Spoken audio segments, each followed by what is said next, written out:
The security footage starts at 11:47 p.m. A woman walks through the emergency entrance of Yongsan Central Hospital in Seoul. Dark coat, white blouse underneath, sister locks pulled back, brown leather bag. She walks like someone who knows exactly where she's going. Straight line, no pause, no hesitation. The kind of walk that says, I have been somewhere before and I know how to get there. By 11:52 p.m., she's in the lobby, sitting, alone. The footage runs from midnight to 7:43 a.m. Same chair, same woman, phone face up in her lap, spine straight, never once leaning back. 8 hours. She had her husband's men on speed dial. She had 43 meters of hallway between herself and the room where he was bleeding out on a surgical table. She had a name in her mouth that would have cleared that floor in 12 minutes. She used none of it. And the thing you need to understand, before we go any further, is that she is the most powerful person in this story. Her name is Imara Kese, 29 years old, contracts manager for an international shipping firm in Itaewon. Master's degree from the University of Cape Town. She speaks English, French, and Korean, fluent in all three. She has been married for 2 years to a man named Cha Sung-won. Sung-won controls 41% of the private logistics network across 3 provinces. When his name is spoken in certain rooms, people stand up. When his car pulls to a curb, the sidewalk clears. He has 7 men who answer before the second ring, day or night. His family's foundation funded the east wing of the hospital she was sitting in. She had his name. She never once used it. Before I go any further, if you're the kind of person who watches this channel because these stories find the people who deserve to be found, subscribe right now. Turn on notifications. Because what she does in the next 8 hours is going to stay with you. 48 hours after the surgery, his men pulled the footage. 7 of them, seated in a conference room on the hospital's 3rd floor. The hospital's head of security stood by the wall, summoned under a kind of pressure he'd never felt in 22 years on the job. An IT worker connected the laptop to the room's screen. The timestamp started at 11:47 p.m. Nobody spoke during the entire playback. When it ended, the most senior man in the room, Director Bae, who had been with Sung-won for 11 years, looked at the dark screen and said in Korean, "She never called." A man 2 chairs down. "She had our numbers." Silence. A man near the door. "She chose not to." The head of security opened his mouth. Director Bae turned to look at him. Just turned. Didn't move his hands from the table. Didn't speak. The head of security closed his mouth. 7 men in a room, and one question hanging in the air like cigarette smoke. She had the name. She had 43 meters. She had everything she needed to end this in 12 minutes. Why didn't she? Nobody said it out loud. The room just held it. Sung-won asked to see the footage himself, privately, alone. Someone set up a laptop in his recovery room, closed the door, left him sitting up in a hospital bed, IV in his left arm, gown thin against the cold, with 8 hours of his wife on a screen. He pressed play. 40 minutes before the call came, Imara Kese was in her home office. 11:20 p.m. Laptop open. A glass of water. The ice had mostly melted. She hadn't touched it in an hour. A work proposal on the screen. Her name on the header. She was deep in a paragraph about shipping lane fees when she reached for the glass and took a sip without looking away. Warm water. She didn't notice. This was the version of her that existed without him. The one with deadlines and her own signature. The one who went to an office every morning where nobody knew who she went home to. She keeps a physical notepad in her bag. Small, brown leather, black pen clipped to the spine. Not for work, for timestamps. It started in Cape Town, in her first real job. A manager told her she'd said something she hadn't said. She had no record. Her word was just her word, and her word, in that room, wasn't enough. After that, the notepad, times, dates, what was said, by whom. The record was hers. Nobody could edit it. Nobody could tell her she was wrong about what happened in a room she was standing in. The notepad was in her bag by the door. She didn't know she'd need it tonight. At 11:27 p.m., her phone rang. The voice spoke in Korean, fast, clipped. She caught 3 words. Sung-won, shot. Surgery. She closed the laptop, picked up her bag, put on her coat. Out the door in under 90 seconds. Because the moment she caught those 3 words, everything else, the proposal, the warm water, the paragraph about shipping lanes, stopped being real. She drove herself. Didn't call anyone. The city moved past the windows. Neon signs, wet pavement, the late-night pulse of a place that never fully sleeps. 20 minutes. That's how long it took her to get from her desk to the emergency entrance. 20 minutes of dark highway and rain, and the kind of silence that sits inside your chest, like something swallowed wrong. She parked at 11:44, walked through the sliding doors at 11:47, and now we're inside the footage. The desk nurse was mid-30s, efficient. She looked up when Imara reached the counter. "I'm here for Cha Sung-won," Imara said. Clean Korean, no accent worth noticing. The nurse typed the name. The screen loaded. "Your name? Imara Keshe." The nurse scrolled. Emergency contacts. Next of kin. The list of people cleared to receive updates, cleared to access the surgical floor. Her name wasn't on it. "I'm sorry, I don't see that name listed as a family member. I'm his wife." A small pause. Not hostility, something more specific. The gap between what someone says and what a system says. The system was not designed for gaps. "Do you have identification? A marriage certificate?" Imara did, but not with her. The marriage was registered in a district office in Yongsan 17 months ago. 2 witnesses, both friends from work. Neither of them knew the groom's full name until they signed the document. "Not with me." "Can you check the system?" No marriage record on file. No secondary contact under her name. The form was the form, and the form didn't know her. An older nurse, late 40s, gray at the temples, came around the corner from the break room. She stopped when she saw the security guard heading toward the desk. She looked at Imara, took in the coat, the bag, the composed face, the way she wasn't arguing, wasn't crying, wasn't raising her voice. "She says she's his wife?" the older nurse asked. "Quiet. Not quiet enough. She's not on the form." The older nurse studied Imara. The look moved from her hair to her shoes and back up. Not hostile. The specific math of a woman who has worked night shifts for 20 years, reading a situation the way you read weather. "Did you check the marriage certificate system?" No record on file. The older nurse took a sip of her coffee. "Well," she paused. "Protocol is protocol." She walked away. Think about that. 2 nurses, both doing their jobs correctly, neither breaking a rule, neither being cruel.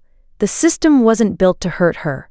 It was built to protect him. And it did its job perfectly. It kept out the woman he loved most. A wall that isn't wrong is the hardest kind to argue with. It just stands there, doing what it was built to do, and you're on the wrong side of it. And there's nothing to push against. The security guard walked her to the lobby with his hands behind his back and his eyes on the floor. He didn't like this part of his job. "I'm sorry, ma'am. If you'd like, I can check back in the morning." "Thank you," she said. He looked at her. She meant it. That was the part that got him. She actually meant it.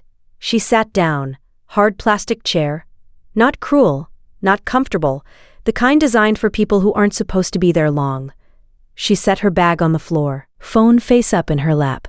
The screen showed 34% battery. Midnight. The lobby emptied. The last family left around 12:15. Shift change at 12:30. By 1 a.m., she was the only person in the east lobby. Overhead lights hummed. The floor was waxed tile catching the light in long pale streaks. The air smelled like floor cleaner and old coffee from the nurse's station down the hall. She sat still. She carries the notepad because of what happens when you don't have a record. She knows this better than most. The first time a room tells you that you said something you didn't say, you learn it fast. The record is the only thing that belongs entirely to you. Nobody can edit it. Nobody can walk into a room and say that's not how it happened when your handwriting says otherwise. In black ink, at a timestamp you wrote yourself. The notepad was in the bag beside her chair. She hadn't opened it yet. I want you to stop for a second. She has been in that chair for over an hour. 34% battery. She has the numbers. She has the name. She is 43 meters from her husband, in a building his family paid for, and she has decided, quietly, with no drama, with full intent, not to use any of it. But here's the question the footage can't answer. And it's the question Director Bae and 6 other men couldn't answer either, sitting in that conference room with the screen gone dark. Why? What kind of person sits in a lobby chair for 8 hours rather than say one name? You're about to find out. At 3 a.m., a new security guard came on shift. Older, soft eyes, the steady walk of a man who had been doing this for a long time. "Ma'am, are you waiting for someone?" "Yes." He checked with the floor nurse, came back 4 minutes later. "I'm sorry, there's no update I can share. Would you like me to call a social worker? We have one on the night shift." "I'm fine." "She's very good," he said, as if saying it again might change her answer. "I'm fine, thank you." He nodded. A kind man offering less than she needed, and she thanked him for it anyway because the kindness was real even if it didn't help. At 3:07 a.m., she stood up. After 3 hours and 7 minutes in the same chair, she stood. She walked to the double doors at the east end of the lobby. The corridor on the other side was long and empty, lit by the kind of fluorescent lights that make everything the same color, the same temperature, the same gray nothing.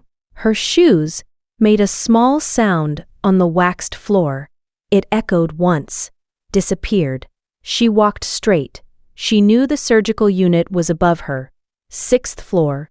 She couldn't go up, but she could walk under it. She could get as close as the building would let her. She counted her steps, heel to toe, steady. The same pace she'd use walking to a meeting, not rushed, not slow, just the pace of a person who knows where they're going and intends to arrive. She reached the end of the corridor. A sign on the wall, East Wing, Surgical Services, Floor 6, an arrow pointing up. She turned around and counted again. Back to the lobby entrance. She did it twice. Because the first time could be a mistake, the second time is the record. 43 meters. She stopped at the end of the corridor, both hands at her sides, not looking at the ceiling, not looking at the elevator. She stood in the precise spot directly beneath the place where her husband was lying on a table with a team of surgeons working inside his body. The corridor was cold. The lights buzzed.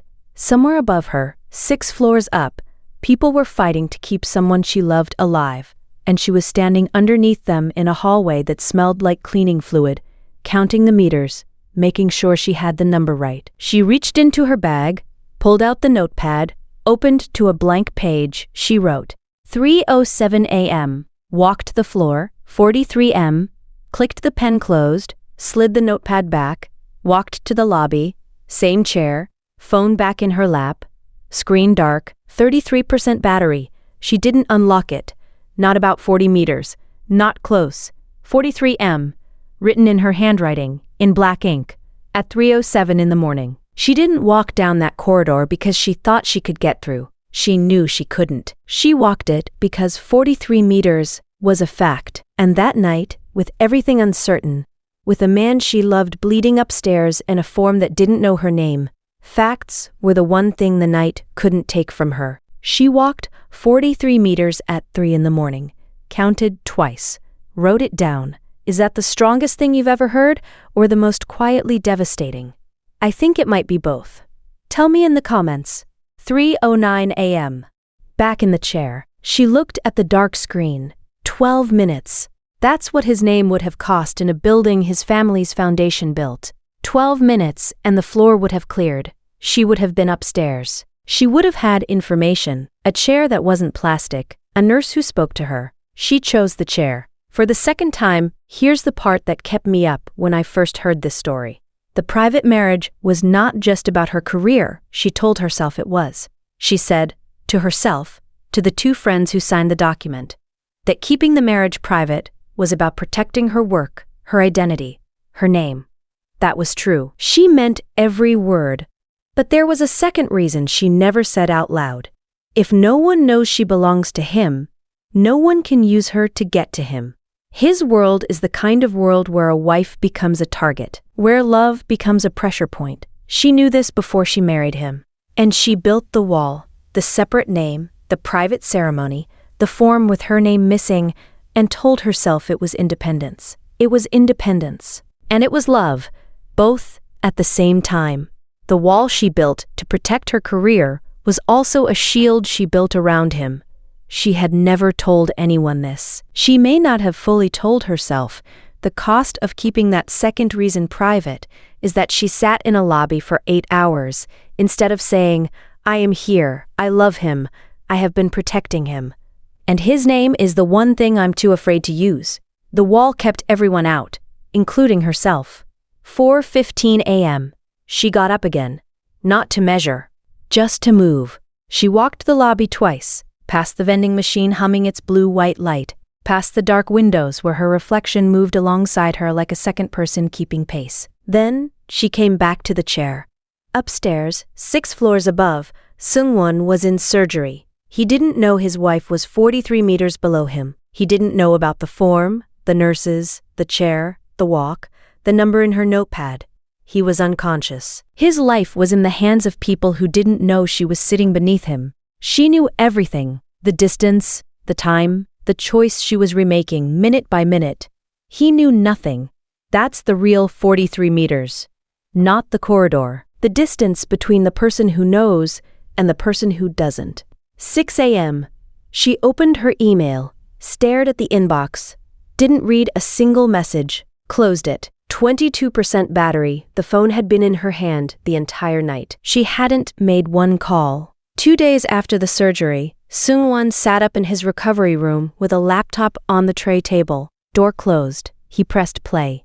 The timestamp read 11:47 p.m. He watched her walk in, dark coat, brown bag, straight line across the lobby floor. He knew the way she walked, the specific stride, shoulders back, chin level. He knew her walk the way you know the sound of your own front door closing. 11:48. She reached the desk. He could read her posture. She was calm. She was explaining something to a woman who was scrolling a screen. 11:50. The nurse picked up the phone. Security was called. 11:50. The guard walked her to the lobby. He watched her thank the guard. The laptop speakers were small and tinny, but her voice came through clearly. 2 words. Thank you. Genuine. Warm. Said to the man who had just escorted her away from her own husband. He sat in the bed and listened to his wife thank the man who put her in a lobby chair. Something in his face went still in a way his men would have recognized, the kind of still that means you leave the room. He watched midnight, the lobby emptying, her in the chair, still, phone in her lap, overhead lights buzzing on the audio feed. 1 a.m. Still. 1:47. Still. 2:15. Still. 2:58. Still. Everything looked ordinary on the screen.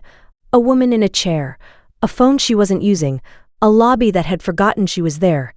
Everything was wrong. 3:07 a.m. She stood up, walked to the left edge of the frame, disappeared. The chair was empty, the timestamp kept running.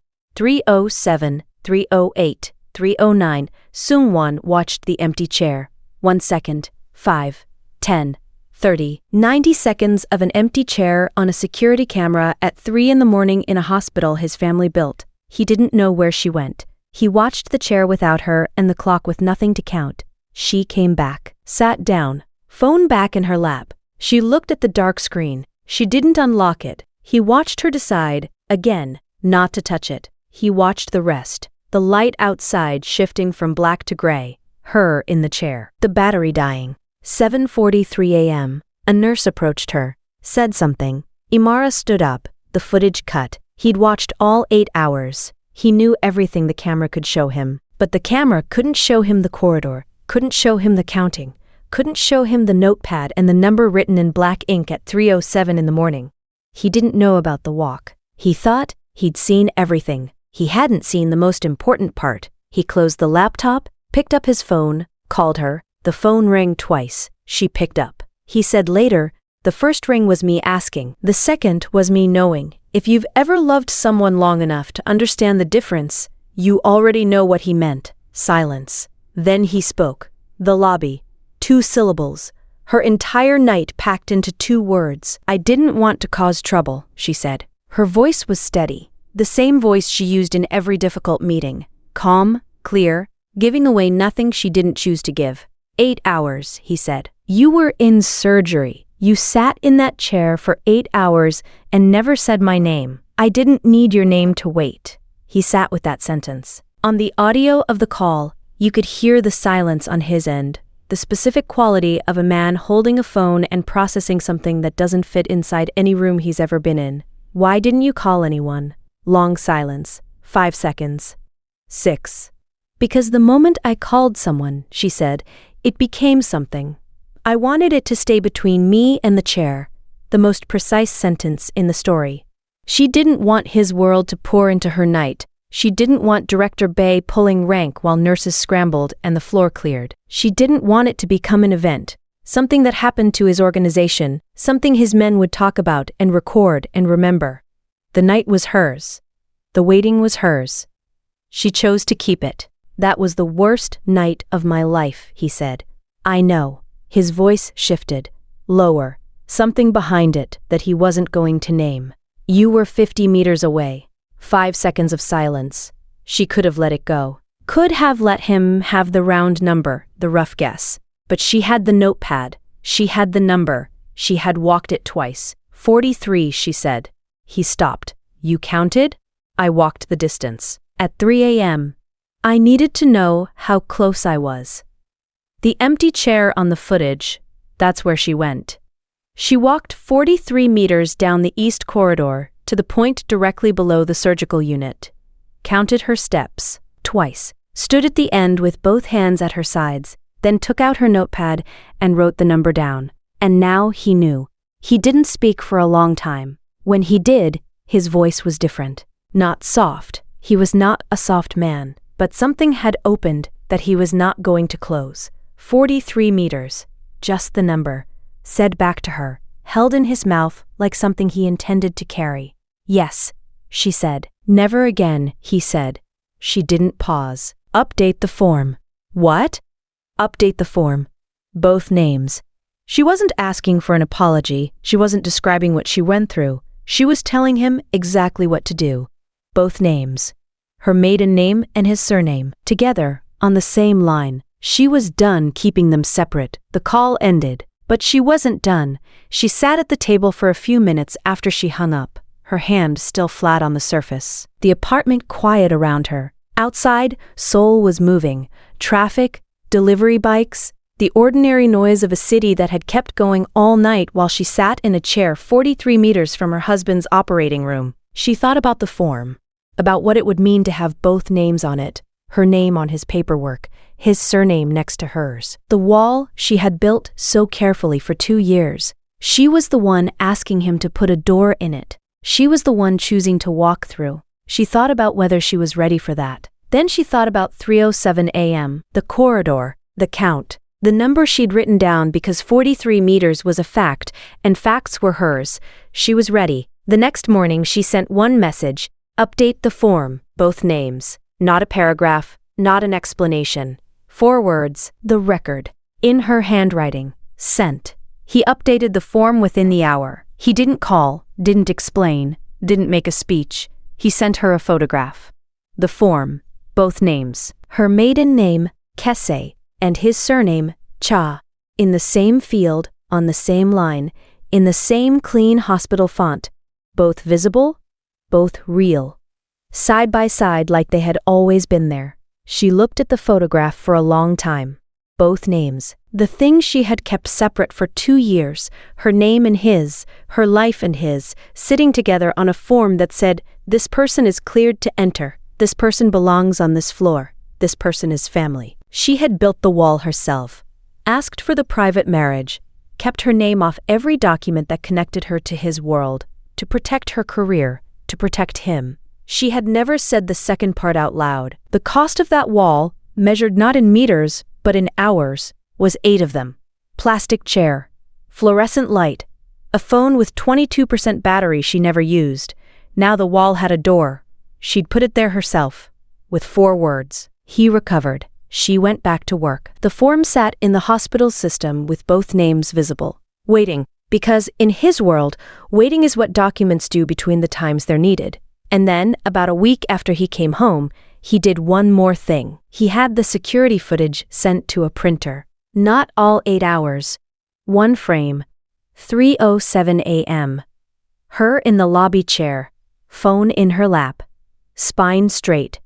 Face composed. time-stamped in the lower corner. He had it printed on matte paper and mounted in a clean dark frame. He chose 3:07, not midnight, when she first sat down, not 7:43 a.m., when she finally got news. 3:07, the minute she stood up, the minute before she walked the distance, the minute before she counted and came back and wrote the number down. He could only have chosen 3:07 if he watched all 8 hours, if he went through the timestamps, minute by minute, looking for the one that mattered most.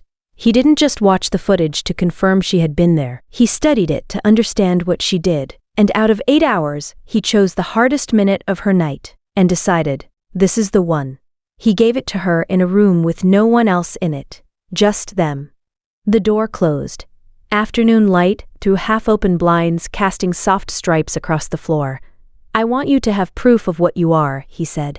She looked at the photograph, at herself, at the woman in the chair at 3 a.m., composed, precise, alone, the phone in her lap, the steady posture, the way she sat straight through 8 hours of hard plastic and fluorescent light, and not knowing. I know what I am, she said. I want you to have it anyway. He placed a ring beside the one already on her finger, a thin gold anniversary band, simple, no stone, sitting next to the original, the one from the district office, 17 months ago. Two confused friends who didn't know the groom's full name until they signed. The first one was mine asking, he said. This one is me knowing. She looked at the band, she looked at the photograph, she looked at him. And then something happened that had not happened anywhere in the story. Her shoulders dropped.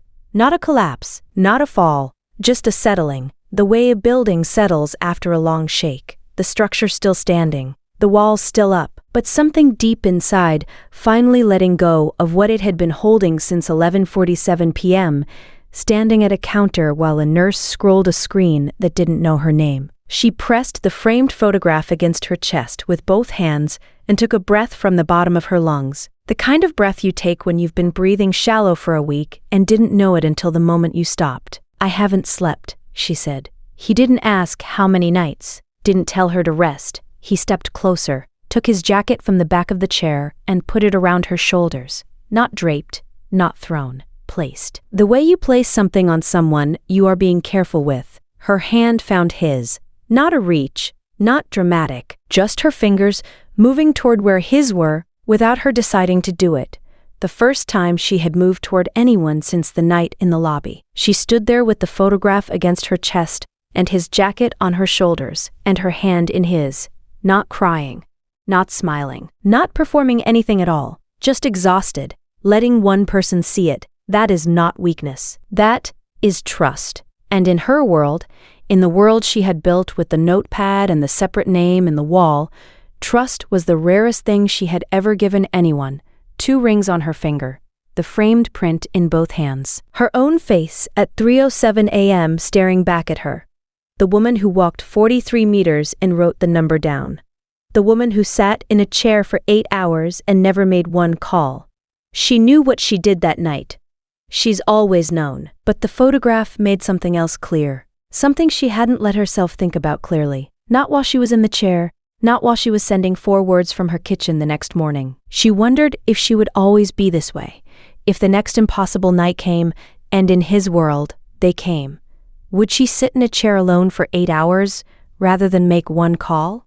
Would she measure the distance in meters, and write it down and hold the number like it was worth something, like precision was the same as power? He could see her thinking it. He didn't ask, she didn't say it. The wound is small, not a canyon, a crack. The kind you carry, the kind that doesn't stop you from walking, the kind you press your thumb against in quiet rooms to check if it's still there. He now knows the question exists. She knows he knows. And neither of them has the answer yet. The photograph is in both hands. The rings catch the afternoon light. The room is quiet. That's where the story ends. Not when she puts it down. Not when she speaks. Right here, while she is still looking at the woman in the chair, and the woman in the chair is looking back, and somewhere in that distance between them is everything the story was about. Update the form. Both names.